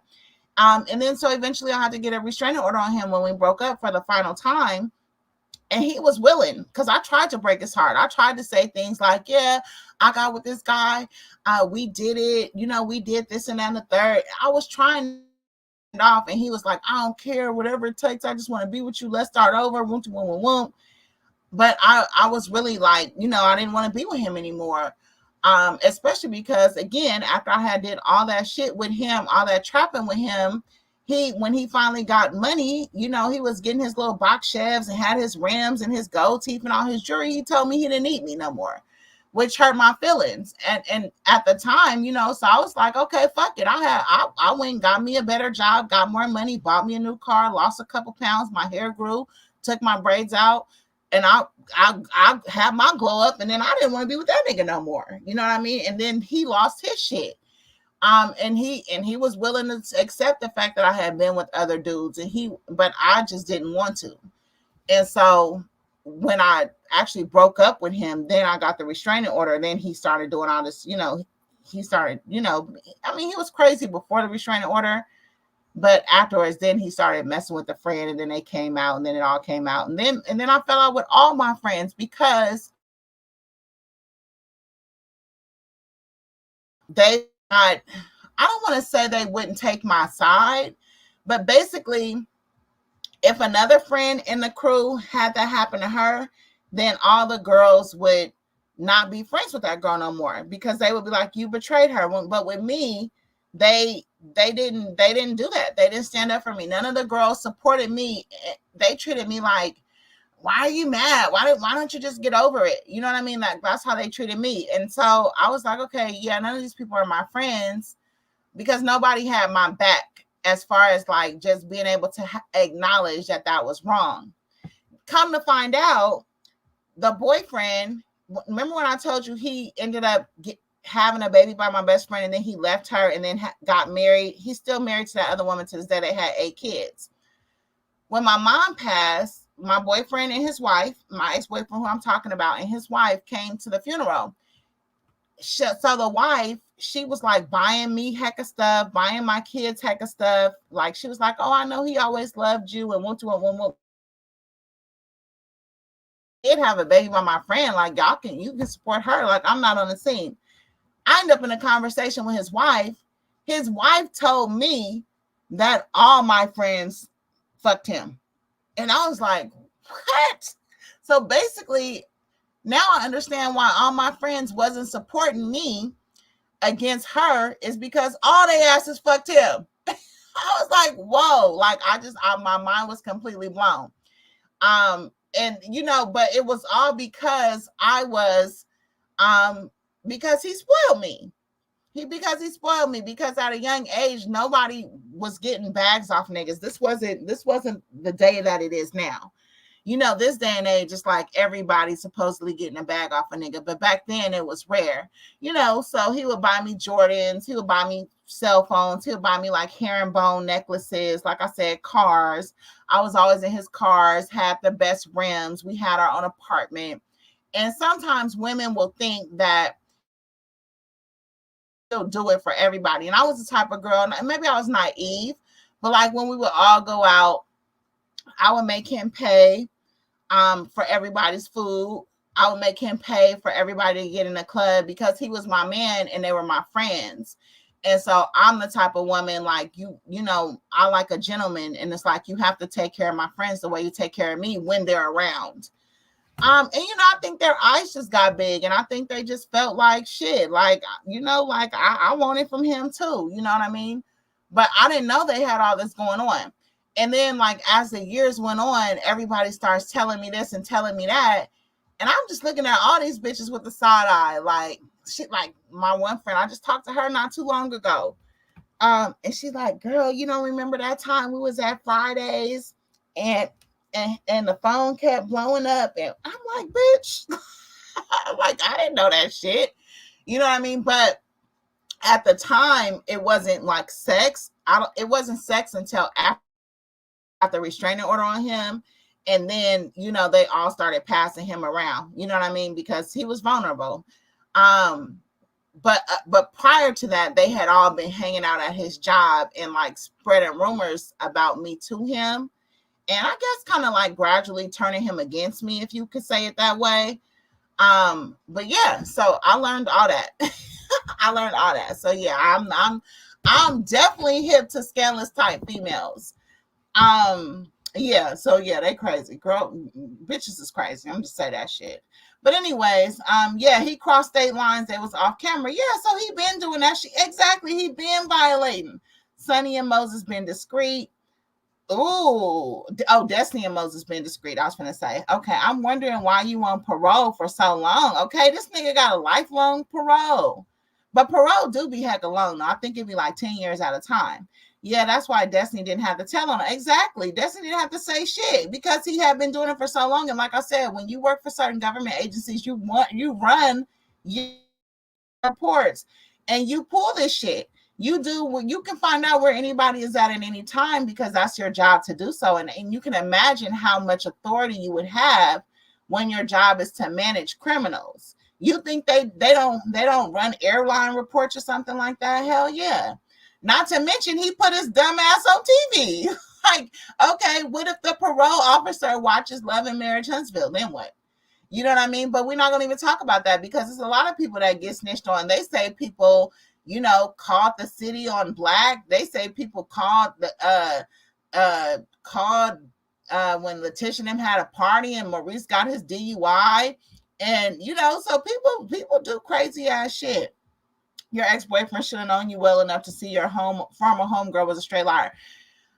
Well, Sabra, Yeah, she wasn't a liar. She was a hater, okay? There's a difference. She wasn't lying on me. She was hating on me. You wink, wink. You see what I'm saying? You see what I'm saying? So, yeah, she was a hater. But again, a man in love, they're going to bite information about you, especially, because, I mean, we talking about somebody who had my name tatted on him 3 times. You know what I mean? So he just bit, mothers of mama's boys. Okay, I'm a mothers of mama's boys. Okay, I'm a mother of boys, but my kids ain't mama boy. My kids are highly independent. None of them are. Y'all see my attitude. Like, even my daughter, she be clashing with me because I talk too much, and she be trying to talk to me. And my thing is like, okay, I see where this is going. Let me, help you out of your shit. She like, can you just listen? And I'm like, listen, like, I don't want to hear this shit. I'm trying to tell you how to solve the problem. So my daughter is teaching me a lot about patience and forgiveness, because one minute she my best friend, the next minute she giving me her ass to kiss, then the next minute she want to be friends again, and I'm still like, girl, I thought I had your ass to kiss. Now you want to be friends again? So I'm having to learn to forgive super quickly, having a daughter. And then I'm also having to learn how to listen. You know what I mean? Because I'm used to talking, but I'm used to people like talking to me in a problem solving capacity. Like a lot of my friends approach me with dilemmas because people like the way I look at things, or they may be locked in their head about a thing or another. So they'll come to me to get a different perspective. But that's not my daughter. My daughter, she just wants to talk, and she just wants me to listen. And so, I'm hoping that she gets some trusting friendships in her life so that they can build that, because as a mother, I think that you just naturally want to solve the issue. You know what I mean? Like when she's feeling this way, like she'll be saying, oh no, they were whispering about me behind my back or something. And I'll be like, well, how they wasn't saying something good? Like how they wasn't saying that they like your hair, they like your shoes or something like that. Like I'm like, you don't benefit from thinking negative. Try to think positive. And just because somebody's whispering about you doesn't mean that it's something bad. And I'm not trying to change her feeling or her instinct. I'm just trying to say you don't benefit by thinking the negative. You just don't benefit from it. So perception is reality, and how you perceive things creates your reality. And it's nothing to gain from it. You don't know the truth either way. So you may as well think the highest of it. You know what I mean? Yeah. So, all right. Enough about me. So the ex was fine as hell. Well, he was dark, he was tall, but he was charismatic. He was a Sagittarius, and y'all know how male Sagittariuses are. Like they some hoes for once, I guess. But they passionate. You know what I mean? They funny, they fun, they generous. They far out, and he was a baller, or he became a baller. Like that was what God wrote in the script for him, and he became a baller because he linked with my mama, and they started hustling. And so, me, I was always like, kind of square. Like I said, I didn't grow up in the streets, but, I was never in on the, I was never, I wasn't the one who was going to take the stuff back to the store and get the gift card or go use the slider. I just wasn't that person. I was more like, I grew up in church, Church of God in Christ, Kojic. I went to Sunday school. I went to Bible vacation school. I went to Bible study on Wednesdays. I went to church picnic. I did all that stuff, which was just totally different from my mom. But my mom is my DNA. So I always had that wild streak as well. But it was really like my environment was different than my DNA. But I had exposure to both sides, and I was in the middle. When I would go around my hood cousins, they would be like, oh, you act white, you talk white, you think you're on your high horse, and they would steal my Barbies. But then when I'm with my aunties in the high sedity side, it was like, sit up straight, walk straight, go to this etiquette class, wear this, get this dress.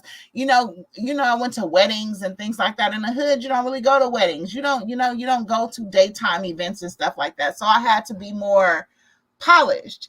So I was always in the middle, not really feeling like truly either side.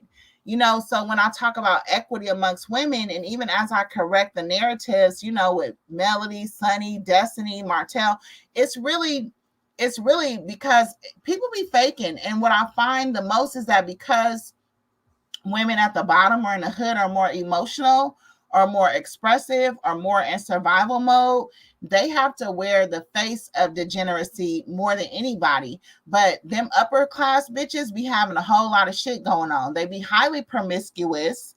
They be hiding for niggas degeneracy and a lot of shit that they have going on. They be sugar mamas. They be paying these niggas way just to have a man, just to have a family.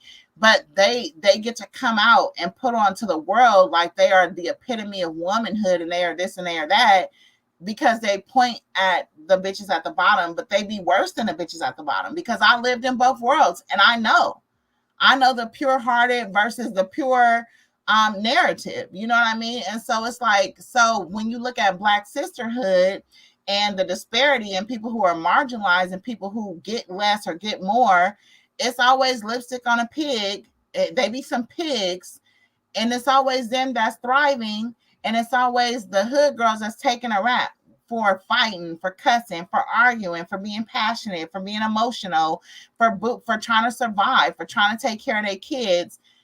They get the bad rap, but the ones at the top be having a fucking evil, dark, jealous hearts. And I just don't like that. And so I'm taking a little bit out of them and I'm putting a little bit into the other side, and I'm finding the middle ground, the temperance, because I am the middle ground. I'm the temperance. I'm literally both.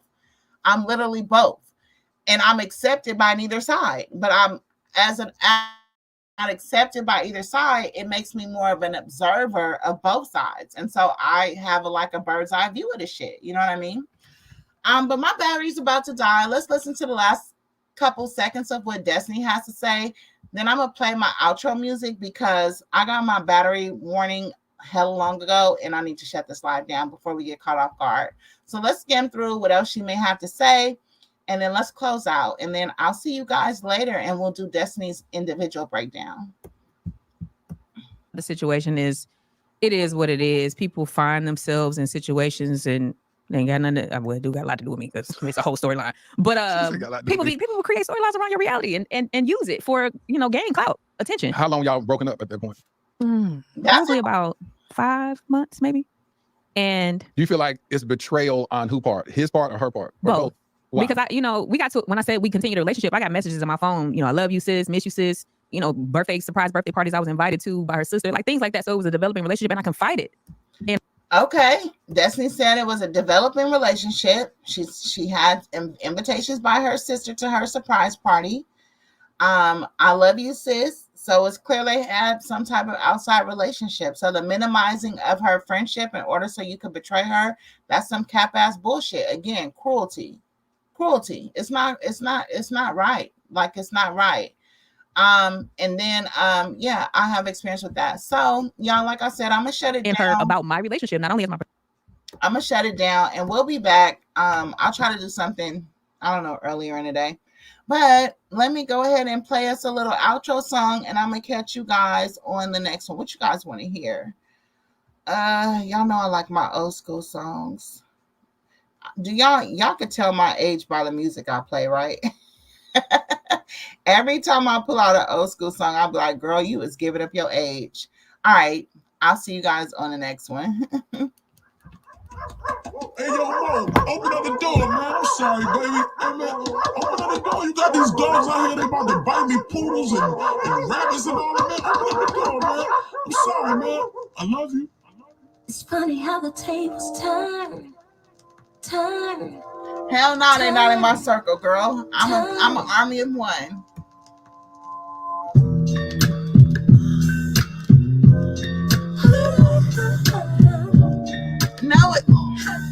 You know what? It's funny that you say that. I like my son's girlfriends, but I always tell my sons, don't pick no woman like me.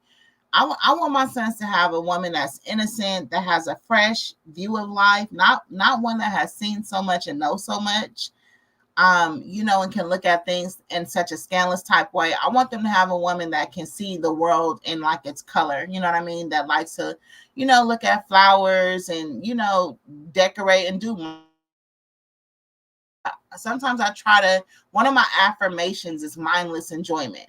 And sometimes I try to get into a mode where I can do things that don't require so much thinking, but I just love thinking. I love looking at things. That's just me, who I am. But I would like him to have a woman that's more mindless enjoyment, that can enjoy things just for the sake of it. You know what I mean?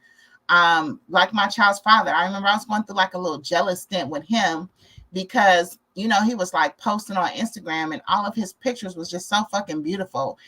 And it was something about his pictures that was triggering me, how beautiful they were. And I was thinking about how sometimes in my life, I don't see the beauty in some simple things. Like, okay, I'm a good decorator. I know how to dress. I know how to do my hair. I know how to be in beautiful surroundings, but I don't necessarily think in beauty. I think in complicated things. You know what I mean? His simplicity just showed me how well taken care of he was or how nurtured he was. Now, he's a mama's boy. Don't get me wrong. He got a lot of shit going on. So I'm not praising him, but I'm saying it was one aspect of his life that I was jealous of, which was his right to his freedom to think in beauty, where I had to think in problem solving and I had to think in, you know, how to make this happen or rob Peter to pay Paul or how to start a business or how to do this or how to do that. Everything in my life had to have a central focus, and he didn't have no focus. It was just for the sake of it. And I was like, you know what? Fuck you, you little beauty seer. But yeah, but it's cool. You know what I mean? Because I'm like, yeah, exactly. God places that polarity in your life so that you can view it by proxy. Your proximity to it is it being in your life. If you reject it, it'll never be in your life because you can't create it because you don't think like that. So you have to embrace people that are different from you, that see things different from you. Even if you can't think or see on that level, don't tear it down because it being in your space at all is God giving you access to it. You know what I mean? So appreciate it and enjoy it. Don't be mad because it's not you. You know what I mean? Just be glad that you have access to it. All right. Outro song for real this time. See y'all. It's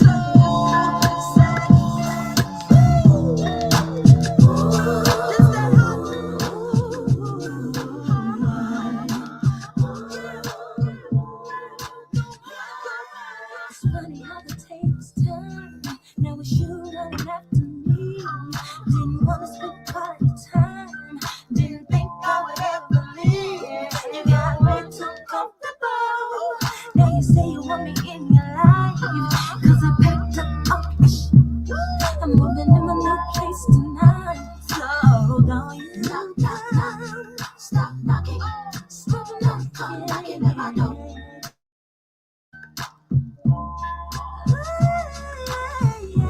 Ring, ring, ring. Let the phone stop. I don't want you calling me no more.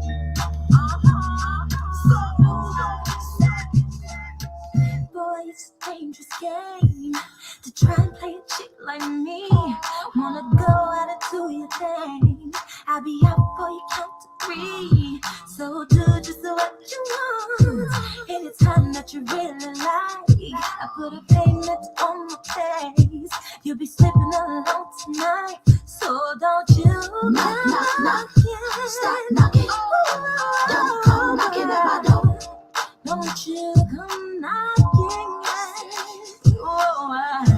Ring, ring, ring. Let the phone stop. I don't want you calling me no more. I used to be so gone. You were someone I could lean on. My life support system. And I thought I couldn't breathe. When you used to leave. Yep. I see you put your cream on. Big chains, gold teeth, and your gleam on. All night, wanna be gone. Wanna tell me stay home like I got a ring on. Now you say I'm not your wife, right? So why should I be chilling? Good night. Now pack up my things for a flight. I got a place and it's fixed up nice. So don't come knocking at my door. I got company coming round front. So, whoa. Yeah. I don't want you calling me no more. Knock, knock, knock. Stop knocking. Don't come knocking at my door. Ring, ring, ring. Ring, ring, ring. Let the phone stop. Please won't stop. I don't want you calling me no more.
too busy. I'm never too busy for you, babe. Never too busy. No. Now that is on my mind.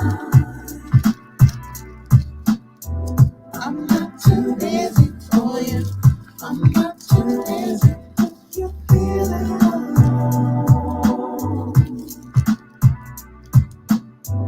I'm not too busy for you. I'm not too busy. Girl, when we first started, we were spending all our time Together in love. Now we're growing older, You're afraid of losing me. on me. Even though I might not show it, 'cause it's you I dream of. And just so you know it, you have my attention, anything you need at all, I'll be there when you call me. It's on my mind, taking my time, but I'm too busy for you. I'm not too busy. You're feeling alone. Just pick up the phone, 'cause I'm too busy for you. I'm not too busy. We used to dream that one day everything we want. Oh yeah. But now that things are Do y'all want to see a tarot reading on Destiny and Lance, or an updated reading on Sunni and you Moses? still have my heart.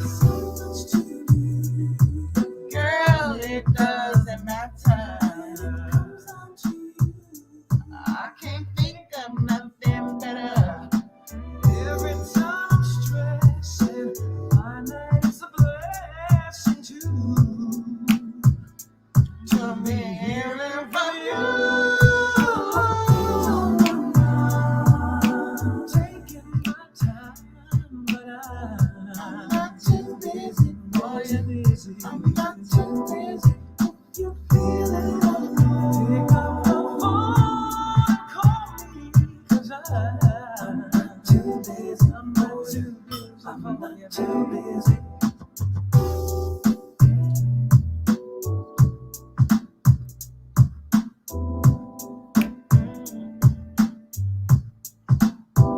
I'm not too much.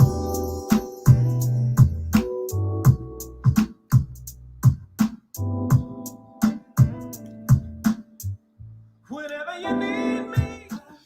All right, y'all. I'm gonna go ahead and check out now. Hope you guys enjoyed the stream. Everybody in my chat, I'm about to do a blessing ritual and send something to you all. So keep your eyes open for opportunities, healing, ease of life this week for the next 7 days. And listen, be blessed. Be blessed. All right. Talk to you guys soon. Peace.